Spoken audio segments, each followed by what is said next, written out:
তেওঁ যেহেতু পাৰ্লিয়ামেণ্টেৰো deputy leader গতিকে people from all over the country should know the actual character. I can only say it's a very, very damning and damaging report. So we want to share that with a larger crowd. It's a very bad report, damaging and damning report. দুই এদিনতে আপোনালোকক আমি এখন সাংবাদিক মেলত মাতিম আৰু দিল্লীৰ পৰাও আমি সাংবাদিকসকলক মাতিম কেবিনেটত এছআইটিৰ যেটো আছিলে তাক আমি প্ৰাৰম্ভিকভাৱে আলোচনা কৰিছো কিন্তু একেদিন ঘটনা প্ৰবাহৰ মাজৰ কাৰণে আমি অলপ ৰখিছো কিন্তু সেই সাংবাদিক মেলখন দিল্লীৰ পৰাও জাৰ্নেলিষ্টখিনিক আমি বিচাৰিম গতিকে অলপ ডাঙৰ কৰি আমি কৰিম যাতে গোটেই কথাখিনি আমি আলোচনা কৰিব পাৰো I can only say it's a very, very damning and damaging report. So we want to share that with a larger crowd. It's a very bad report, damaging and damning report. প্ৰাৰম্ভিক আলোচনা কৰিছো কিন্তু formal item হিচাপে এই ঘটনা প্ৰবাহটোৰ কাৰণে আমি ৰখি আছিলো নহলে কৰিয়ে দিলোহেতেন কিন্তু সেদিনাখন আপোনালোকে আগতীয়া জানিব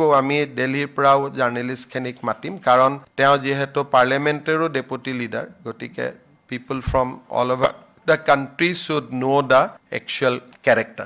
Government will make the gist of the report published, not the entire report because there is many secret things. The statement of many people are involved. So, but we will publish the gist of the report and documents annexed to that report will also be made available so that you can judge the documents also.